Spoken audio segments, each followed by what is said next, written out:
আমরা দেখলাম এই ভোট আসলেই অদল বদল হয়, দায়িত্বের অদল বদল, অফিসার বদলে যায়।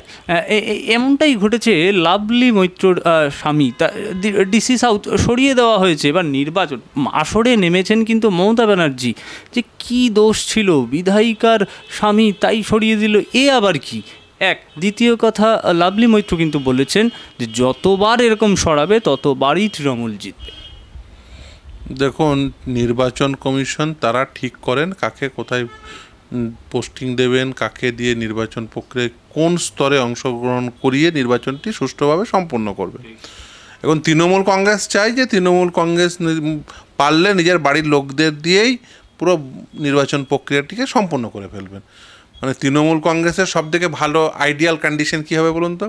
সাদা খাতার মাস্টারেরা প্রিজাইডিং অফিসার, বিধায়িকার স্বামী ভোটের সম্পূর্ণ দায়িত্বে, তাহলে তৃণমূল কংগ্রেস ভোটে জিতবে। কারণ তৃণমূল কংগ্রেস বুঝতে পেরেছেন যে মানুষ তাদেরকে এবার আর ভোট দেবেন না, মানুষের তৃণমূল কংগ্রেসের ওপর আস্থা নেই। তাই তৃণমূল কংগ্রেসের সেই সমস্ত লোকেদের ওপর আস্থা আছে, হয় বাড়ির লোক, সাদা খাতার মাস্টার, যাদের কাছ থেকে ঘুষ নিয়েছে বা যাদেরকে চাকরি পাইয়ে দিয়েছে, সেই সমস্ত শিক্ষক, সেই সমস্ত কর্মচারীদের উপরে তৃণমূল কংগ্রেসের ভরসা আছে। আর সেই সমস্ত লোকেদের ওপর তৃণমূল কংগ্রেসের ভরসা আছে ওই বাড়ির লোকটোক আর কি।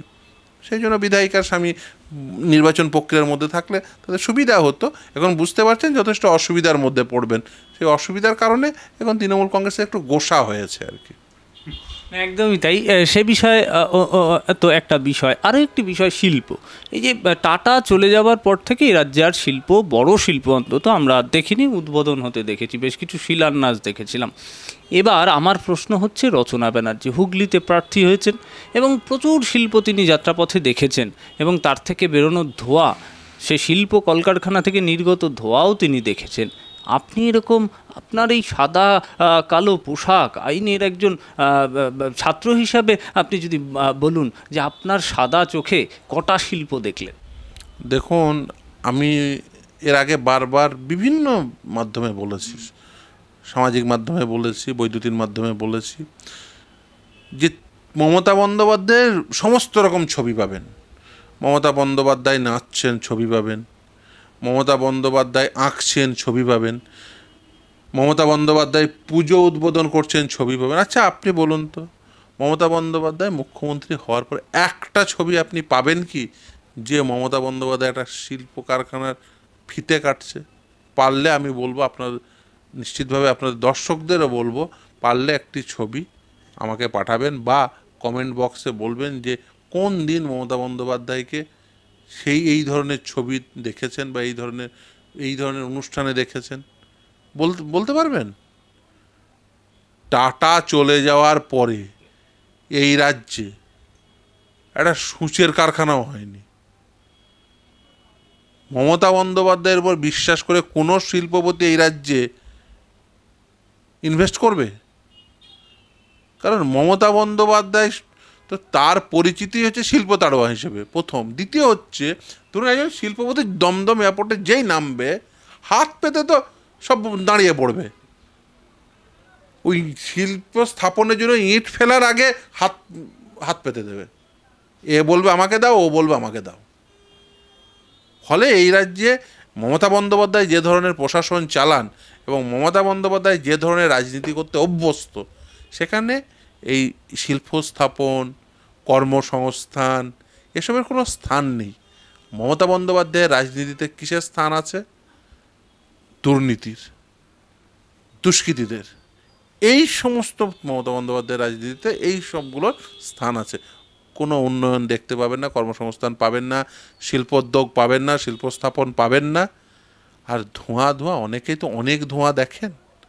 আমি জানি না কোন ধোঁয়ার প্রকোপে তিনি ধোঁয়া দেখেছেন। একদমই তাই। একেবারে ছোট্ট করে একটু জেনে নেব যে কুণাল ঘোষ, এই ভোট শুরুর আগে, ভোট তখনও মনোনয়ন পর্ব শুরু হয়নি, ভোটের সব দলের প্রার্থীও দেওয়া হয়নি, একটা ভবিষ্যৎবাণী করে বসলেন। একেবারে ৫ থেকে ১১টা আসন উনি বিজেপিকে দিলেন এবং তৃণমূলকে দিয়ে ফেললেন ৩০ থেকে ৩৫টি আসন। ভোট শতাংশের নিরিখেও ওই ৩০-৩২ আর ওদিকে ৬০-৬২। বাম এবং কংগ্রেসদের অদ্ভুতভাবে শূন্য, বলছেন তারা খাতাই খুলতে পারবে না। না, মানে ৩০ থেকে ৩২ আর ৬০ থেকে ৬২। তা ধরুন আমি ধরুন 60 নিচের ফিগারটা নিলে 90% পাবেন বিজেপি এবং তৃণমূল। আর যদি ধরুন আমি ওই হায়ার এটা নিই ফিগারটা, তাহলে 62 মানে হচ্ছে 62 + 32 মানে 94% পাবেন তৃণমূল এবং বিজেপি। বেকার আর 6% রেখে কী হবে, ওটাও নিয়ে নিন। আমি জানি না কোথায় টিয়া নিয়ে বসছেন বাবা, টিয়া নিয়ে বসতে পারেন, ভোট মানুষ দেবে, ভবিষ্যৎবাণী করছেন, নিশ্চিতভাবে টিয়া নিয়ে বসতে পারেন। যাই হোক না কেন, দেখুন ওদিকে কিছু সিট বিজেপিকে দিতে হবে, না হলে জেলের বাইরে থাকতে পারবে না, পরিষ্কার কথা। ওই জন্যই দেখেছেন তো, মানে 30-32 বলে রেখে দিয়েছে, কারণ 30-32 রাখতে হবে ওদের, বলা আছে যে রাখলে তবেই তুমি জেলের বাইরে থাকবে, আর না রাখলে তুমি জেলের বাইরে থাকবে না। কেজরিওয়াল জেলে যায়, মমতা বন্দ্যোপাধ্যায় জেলে যায় না কেন? আমি বলছি মমতা বন্দ্যোপাধ্যায় যা নথি আছে, যে কোনো তদন্তকারী সংস্থা, আমি বলছি তো পশ্চিমবঙ্গের যে কোনো থানার যে কোনো আয়োগে যেতে মমতা ব্যানার্জি, মানে সে বলবে যে মমতা ব্যানার্জির গ্রেপ্তার হওয়া উচিত, কিন্তু গ্রেপ্তার হচ্ছেন না। যেখানে কোনো নথি নেই, কেউ বলে দিচ্ছে ও আমাকে এই বলেছে, জেলে চলে যাচ্ছে। অ্যাকিউজদের স্টেটমেন্টের উপর ভিত্তি করে জেলে চলে যাচ্ছে। আর নথি আছে, ক্যাবিনেট বৈঠকে বসে সিদ্ধান্ত গ্রহণ করেছে যে অতিরিক্ত শূন্যপদ তৈরি করা হবে, এবং সেটা হাইকোর্ট যখন চাকরি বাতিল করে দেওয়ার পরে এবং স্কুল সার্ভিস কমিশন এফিডেভিট দিয়ে বলছে যে শোনো, এই সমস্ত অতিরিক্ত শূন্যপদ ওই যাদের চাকরি চলে গেছে ওদের চাকরি বাঁচানোর জন্য ব্যবহৃত হবে। মানে ভাবতে পারেন, ক্যাবিনেটকে ব্যবহার করে এই ধরনের অবৈধ কার্যের বৈধতা প্রদান করেছেন মমতা বন্দ্যোপাধ্যায়। এ নথি তদন্তকারী সংস্থার হাতে আছে, এ নথি সকলের হাতে আছে, ওই ক্যাবিনেট মেমোরেন্ডাম সকলের হাতে আছে, তারপরেও মমতা ব্যানার্জি জেলের বাইরে। মমতা ব্যানার্জি অনেক দিন আগে জেলের ভিতরে চলে যাওয়া উচিত ছিল, জেলের বাইরে আছে কেন? ওই যে বলছেন ওই বিজেপি এতবার, বলতে হবে ওকে বলতেই হবে, ওদের বলতেই হবে যে তৃণমূল আর বিজেপি বলে দিয়েছে, ওকে বলতেই হবে, নাহলে জেলের বাইরের ভাত বেশি দিন খাবেই না। যেদিন বলবে না সেদিনই জেলের ভিতরের ভাত খাবে। ও শুধুমাত্র ওটা বলছে বলে মমতা ব্যানার্জি জেলের বাইরের ভাত, বাড়ির ভাত খাচ্ছে, নাহলে ওকে জেলের ভাত খেতে হতে হতে। সে তো চক্রান্ত, সে তো বিরোধীদের চক্রান্ত। এই চক্রান্ত বিরোধীরা করেছে, মানে ভাবুন, বিরোধীরা চক্রান্ত করলো আর মমতা ব্যানার্জি ক্যাবিনেট বৈঠক বসিয়ে দিল, দিয়ে সিদ্ধান্ত গ্রহণ করছে। মমতা ব্যানার্জি কিচ্ছু জানতো না, ওর পাশে বসে থাকতো যে তার মেয়ে ইন্টারভিউ না দিয়ে চাকরি পেয়েছে, কিচ্ছু জানতো না। ওর পাশে বসে থাকতো পার্থ চট্টোপাধ্যায় কোটি কোটি টাকা খেয়েছে, কিচ্ছু জানতো না। যে পাশে বসে থাকা ব্যক্তিটি দুষ্কর্ম করছে জানতে পারছে না, তো ওকে রাজ্যের দায়িত্ব দিয়ে কি হবে? সেই মানুষকে রাজ্যের দায়িত্ব দিয়ে কি হবে? সে দূরের মানুষ সম্পর্কে কি করে জানবে? পাশে বসা মানুষ সম্পর্কে যে জানে না, সে ওই ধরুন মুর্শিদাবাদের লোকটা সম্পর্কে কি জানবে? মুর্শিদাবাদের ওই লুঙ্গি পড়া লোকটি সম্পর্কে সে কী করে জানবে যে তার কি দুঃখদ যন্ত্রণা? পাশে বসা লোক সম্পর্কে, দুষ্কর্ম সম্পর্কে জানে না, সেই লোকটার দুঃখ দুর্দশা সম্পর্কে কী করে মমতা বন্দ্যোপাধ্যায় জানবে না তো। আর স্বাভাবিকভাবেই জানেনি। ফলে মমতা বন্দ্যোপাধ্যায় পাশে বসা লোকের দুষ্কর্ম জানতে পারে না, তাদের দূরে থাকা লোকের তাদের যে দুর্দশা সেটা কী করে জানতে পারবে না। তো খুব স্বাভাবিকভাবেই তার প্রশাসনে থাকার যোগ্যতাও নেই। এই পশ্চিমবঙ্গ এখন প্রশাসনহীনতায় ভুগছে। আর মমতা বন্দ্যোপাধ্যায় যেভাবে প্রশাসন চালিয়েছেন তার মুখ্যমন্ত্রীত্বে, আমি বলবো তৃণমূল কংগ্রেসের সব থেকে অদক্ষ যে কর্মী বেটার অ্যাডমিনিস্ট্রেটর হতে পারত। তৃণমূল কংগ্রেসের একেবারে অদক্ষ, মানে যে তৃণমূল কংগ্রেসের ধরুন অ্যাডমিনিস্ট্রেশন চালানোর জন্য সব থেকে অদক্ষ, মানে পাড়ার তৃণমূল বলতে যা বোঝায়, তাকে এনে যদি নবান্নয় বসিয়ে দেন, ওই আইএএস অফিসাররা মিলে ও মমতা বন্দ্যোপাধ্যায়ের থেকে বেটার অ্যাডমিনিস্ট্রেশন চালিয়ে দেবে। সে পাড়ার রাম শ্যাম যদু মধু যাকে মুখ্যমন্ত্রী হিসেবে বসাবে, আমি ট্যালেন্টেড লোক, দক্ষ লোক বাদ দিলাম, আইন জানা লোক বাদ দিলাম, পশ্চিমবঙ্গে এমন কোনো একটা নোটিশ হয় না যেটা নিয়ে ওরা বলে যে মামলা করে আটকে দেয়। তুমি তুমি নোটিশ লিখতে জানো না মশাই, আইন মেনে দু কলম নোটিশ লিখতে পারো না মশাই, 2 লাইন নোটিশ লিখতে পারে না, এরকম একটা সরকার চলছে। 2 লাইন যদি নোটিশ লিখে তাদের সব ভুলে ভর্তি, স্টে হয়ে যায়, বাতিল হয়। স্বাভাবিক, তুমি যদি না লিখতে পড়তে পারো, তোমার যদি সেই দক্ষতা না থাকে, স্বাভাবিক বাতিল হবে। অ্যাডমিনিস্ট্রেশনের মমতা ব্যানার্জি কিচ্ছু জানে না। আরে পড়াশোনা না জানলে, অ্যাডমিনিস্ট্রেশন সম্পর্কে ধারণা না থাকলে অ্যাডমিনিস্ট্রেশন চালানো যাবে না, সেটাই স্বাভাবিক। তুমি মঞ্চে দাঁড়িয়ে দুটো কাউকে গালাগালি দিলে, এটা করলে সেটা করলে, দুটো ভোট পেলে, কিন্তু তারপরে অ্যাডমিনিস্ট্রেশন চালানো অল টুগেদার একটা অন্য বিষয়। সেখানে আইন আছে, আপনাকে জানতে হবে যে এই আইনের সাপেক্ষে আমাকে আইন তৈরি করতে হবে, এই আইনের সাপেক্ষে আমাকে নোটিশ দিয়ে এইভাবে অ্যাডমিনিস্ট্রেশনটা চালাতে হবে। এ তো জানার বিষয়, ও তো ওদের মাথায় নেই। দুর্ভাগ্য হলেও সত্য, কিন্তু তাকেই মাথায় বসাতে হবে। ও কি মমতা ব্যানার্জির মাথায় আসে নাকি? সন্ধ্যাবেলায় গিয়ে যদি ওই চালিয়ে দিয়ে ওই টলিউডের ওই সমস্ত দেখেন, ওই ডেলি কি সব হয়, ওই দিদি নাম্বার যাই, যে নাম্বারই ওয়ানই হোক না কেন, সারা সন্ধ্যাবেলা যদি চালিয়ে দিয়ে, তারপরে রাতের বেলায় যারা সব নেতা থাকে সব রঙিন জল নিয়ে বসে পড়লো, কি করে জানবেন? স্বাভাবিক, ও বই খাতা ওর সঙ্গে কোনো সম্পর্ক নেই। লিখতে দিলে 4টে কলম ভেঙে দেবেন। ফলে যা হওয়ার তাই হয়েছে। তারপরেও তো আমরা একেবারে শেষের দিকে এসে পড়েছি। বারবার বিজেপির পক্ষ থেকে যেই এই আপনি বললেন যে জেলের বাইরে ততদিন থাকতে পারবেন যতদিন এই শতাংশের আসনটা বিজেপির দিকে যাচ্ছে। এবার বিজেপির একটা বক্তব্য ঠিক উঠে আসছে বামেদের বিরুদ্ধে, সেই পরিষ্কার বক্তব্যটা হচ্ছে ফিশ ফ্রাই কারা খেয়েছিল, ফিশ ফ্রাই বিমানবাবুর সঙ্গে বসে কারা খেয়েছিল, এই তো সেটি। বিমান বোস ফিশ ফ্রাই খেলো, আর ফিশ ফ্রাই খেয়ে আসার পরেই বিমান বোসের দলের আনিস খানকে ঠেলে ফেলে দিল পুলিশ, মমতার পুলিশ। বিমান বোসের দলের যুব নেতাকে মার্ডার করলো মমতার পুলিশ। মমতার পুলিশ বিমান বোসের দলের একাধিক কর্মীকে ঘরছাড়া করল।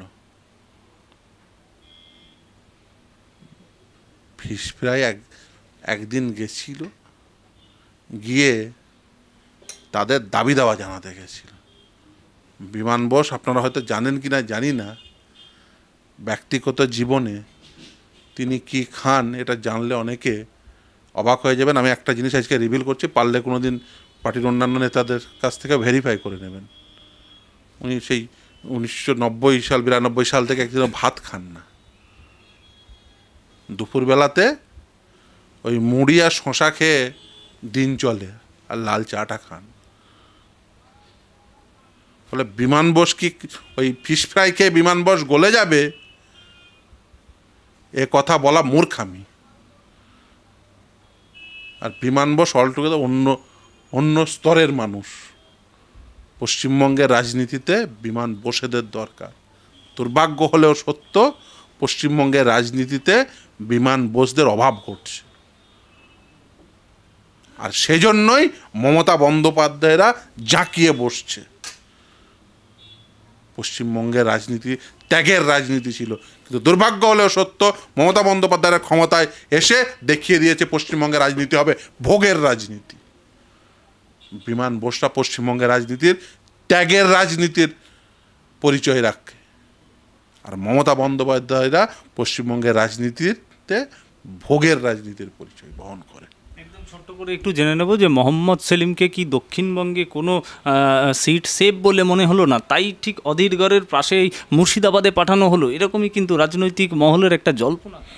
একেবারেই নয়। দেখুন, দল ঠিক করে যে কে কোথায় দাঁড়াবেন, তার দল নিশ্চিতভাবেই সিপিএম বুঝেছেন যে মোহাম্মদ সেলিমের মুর্শিদাবাদে দাঁড়ানো উচিত, তাই তিনি সেখানে দাঁড়িয়েছেন। এবং আমি বিশ্বাস করি যে মুর্শিদাবাদের মানুষ মোহাম্মদ সেলিমকে বিপুল ভোটে নির্বাচিত করে সংসদে পাঠাবে, কারণ সংসদে মোহাম্মদ সেলিমের মতো সাংসদদের এখন অতি প্রয়োজন হয়ে দাঁড়িয়েছে। কারণ ভারতবর্ষের গণতন্ত্র এখন থ্রেটের মুখে।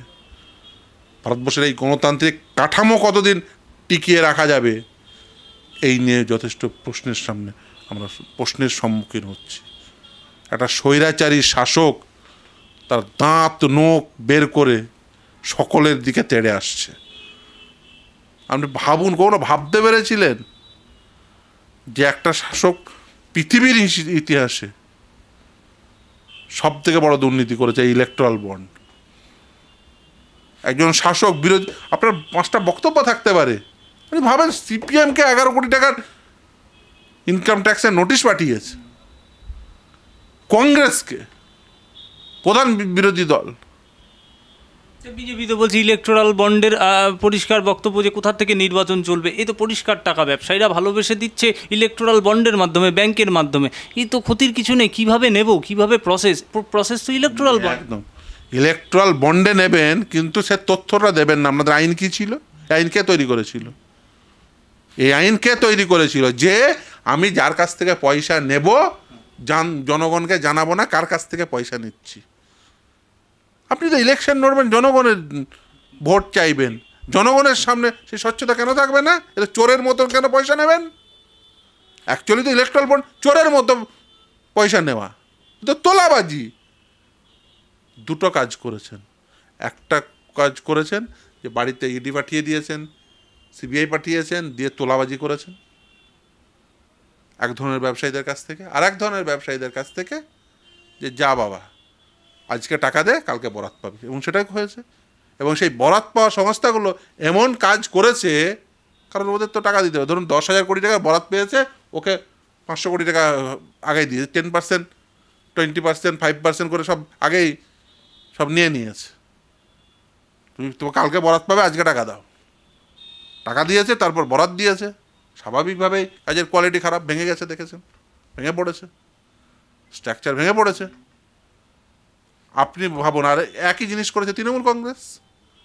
তৃণমূল কংগ্রেস ভাবো, এই রাজ্যে আমার এই শহরে, কলকাতা শহরে বিদ্যুতের ইউনিট প্রতি মূল্য সব থেকে বেশি। কেন? তার কারণ সেই ইলেকট্রিসিটি কোম্পানির মালিক তৃণমূল কংগ্রেসকে কোটি কোটি টাকা দিয়েছেন। অত কোটি টাকা যদি তৃণমূল কংগ্রেসে না দিতে ইউনিট প্রতি বিদ্যুতের মূল্য কমতো। আমি মনে করি এই ইলেকট্রাল বন্ড নিয়ে তৃণমূল কংগ্রেস যা করেছে আর বিজেপি যা করেছে, এতে নাগরিক আন্দোলন হওয়া উচিত। নাগরিকদের মধ্যে থেকে আরও বেশি আওয়াজ উঠে আসা উচিত। এবং বিশেষ করে পশ্চিমবঙ্গের জনগণদের তো অবশ্যই সেই আওয়াজ আরও বেশি সুদৃঢ় হওয়া উচিত। যে এরকম সিএসসির মতো এরকম একটা সংস্থাকে তোমরা কোনো কলুষিত করেছো, কেন জানাওনি বিজ্ঞপ্তি দিয়ে যে আমরা মমতাকে এই টাকা দিয়েছি, সেই জন্য তো বিদ্যুতের মূল্য এত টাকা?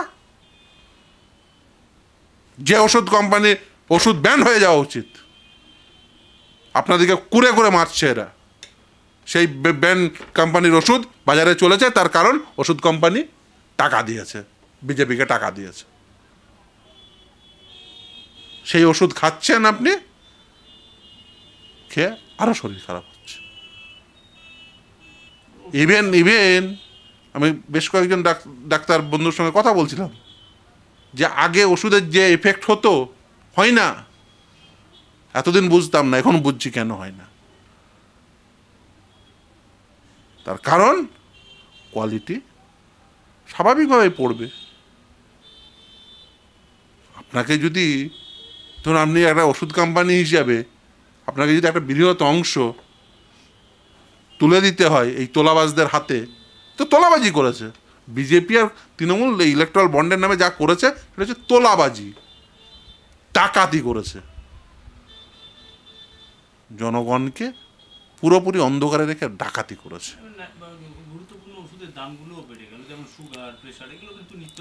দেখুন, সবটাই হয়েছে একটাই কারণে, সেটা হচ্ছে এদের এই তোলাবাজি। এদের এই তোলাবাজি বন্ধ করতে হবে, এবং এই শিক্ষা জনগণই দিতে পারে। আমাদের দেশে দেখুন, রাইট টু রিকল নেই। একবার নির্বাচিত হয়ে যাওয়ার পরে তাকে আপনি রিকল করতে পারেন না। ফলে 5 বছরের জন্য আপনাকে কিন্তু আবার এই একই দুর্ভোগের মধ্যে যেতে হবে যদি এই সমস্ত চোর ডাকাতদের আবার নির্বাচিত করেন। রাজ্যে যারা আছে ওরা চোর, আর কেন্দ্রে যেটা আছে ওটা ডাকাত। এরা চুরি করেছে, ওরা ডাকাতি করেছে। ফলে চোর ডাকাতের সরকার, কেন্দ্রে ডাকাতের সরকার, আর এখানে চোরের সরকার। এই চোর ডাকাতদের সরকারকে, এই চোর ডাকাতদের যদি আপনারা দূরে না রাখতে পারেন ক্ষমতা থেকে, তাহলে কিন্তু দুর্ভোগ আরও বাড়বে। আর এরা কিন্তু গণতন্ত্র বেশি দিন রাখতে দিতে চায় না। এই কারণেই, তার কারণ ডাকাত সে আরও ভয়ঙ্কর রূপ ধরবে যদি আপনি আবার তাকে ক্ষমতায় বসান।